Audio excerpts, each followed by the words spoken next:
It's the Agribusiness Report. I'm Tony St. James, and we're joined today by the Honorable Austin Scott. He represents the 8th Congressional District of Georgia, member of the Armed Services Committee and the House Ag Committee. Great to see you. Hey, glad to be here. Thanks for having me. Well, a lot going on right now in D.C., and I know you've been really busy. Not just watching what's happening in D.C., but watching what's happening back home. When we talk about the ag and the rural economy, is that one you're watching? Oh, absolutely. I live in it. I mean, I live in a little town, Chula, Georgia, and in Tift County, and certainly in all of the surrounding counties, agriculture is the beginning and the end of the economy. And so it is absolutely a big part of our day-to-day life. Even outside of being a member of Congress. It's just where I live, that is the economy.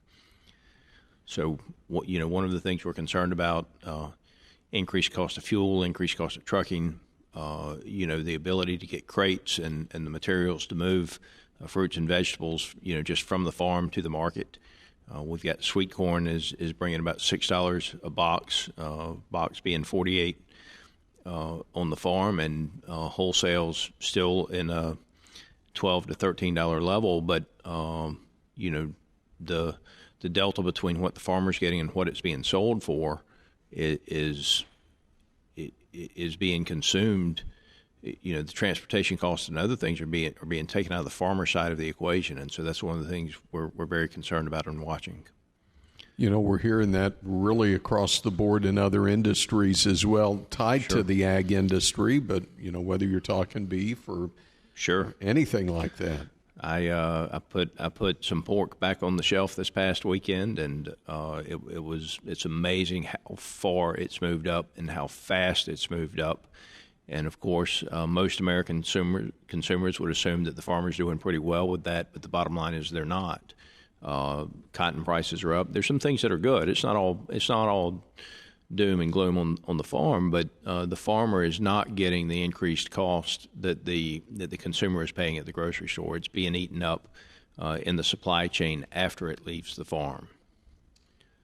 Speaking of eating up things, we're at a point right now where I'm not sure what the debt level is right now for the U.S., but that continues to move higher to the point to where a good and sizable portion of our income, if you will, is going to pay on the debt. Is that a concern? Absolutely. And so one of the things that has not been in the news much lately, but I think will become more front and center over the next couple of weeks, is that we hit the debt limit July the 31st. It was not set as a dollar figure. It was set as a date certain, and that was a mistake, I believe, that we made last year, and I'm guilty of making that mistake as well. I think we should have done it as a dollar figure, not a date, and it's just lessons learned the hard way.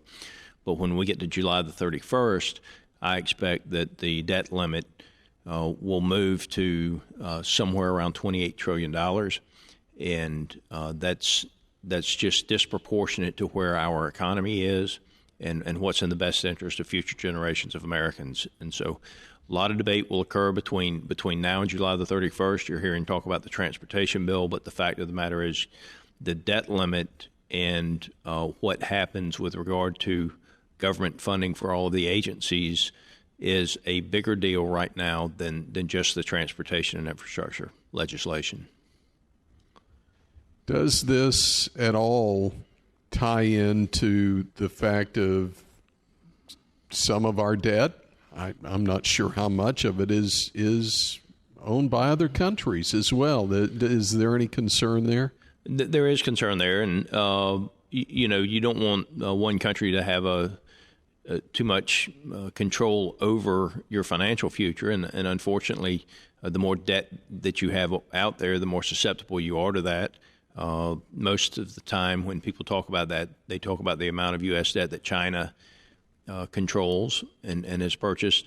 The fact of the matter is China has a debt problem right now, and so do most of the countries in the world. And so globally, I think there's a tremendous amount of risk in all of the economies throughout the world right now, and we're going to have to come together and become a more productive, not just America being a more productive country, but countries who share our values and our interests.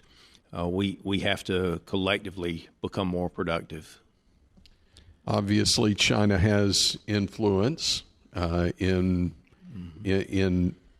the way monetary policy is set, and in global ag arenas as well, whether we're talking about row crop or chemicals or other areas. Sure. And look, we given our choices, we prefer to have China as a trade partner, but the one thing you don't want is any of your trade partners to be in a dominant position over you. And so in your economy, you either grow something or you build something. A lot of people say, well, China's kicking our rear end. China's not kicking our rear end. We're kicking our own rear end with stupid rules and regulations that have forced manufacturers to move to China. And so we need to do a better job of getting that manufacturing back into the U.S., and if not into the U.S., at least into countries that share our interests and our values. One of the things that we have not, I think, talked enough about is what China has done in controlling the inputs in agriculture. And so as you see, consolidation in the inputs that our farmers have access to, I'm very concerned about China's influence in the theft of technology, the influence that they have in the seed and the chemical business. I mean, the things that we use to grow the crops at the volume and the quality that we do inside the United States, I do not want that to be contingent on a supply chain that originates in China. And so one of the things that we've got to do is we do the research and the development of these new technologies in our university systems. We need to make sure that manufacturing production of seed and chemicals stays inside the United States. And we need to make sure that it's not owned by the Chinese Communist government, whether they do it through the purchase of other companies or however they do it. We need to make sure that we control our destiny with our inputs in agriculture. And there was also a recent ruling kind of rolling back something that USDA started just a few months back, right? That's right. In the COVID package that President Biden's package that passed in February, they put a provision in there, I believe it was Section 1005, and the way it was worded, Tony, they literally, as long as you were not white, again, the way it's worded is as long as you're not white, even if you're not a U.S. citizen, whatever you owe the USDA on a farm note, they were going to pay those notes plus 120% of the January 1 of 2021 balance. And obviously that's discriminatory, and I think the judge's ruling is correct. I appreciate the people who brought the suit. And if that precedent is ever allowed to be set, then you can expect them to do the same thing with home loans, student debt, any other types of government-backed debt. And it's not who we are as Americans to say that, the government's going to pay off your loans as long as you're not, a certain race. It's always good to see, know that it's a busy time for you. Thanks for carving out some time and coming to see us. Hey, thank you, Tony. Again, it's the Honorable Austin Scott representing the 8th Congressional District of Georgia on today's Agribusiness Report. Business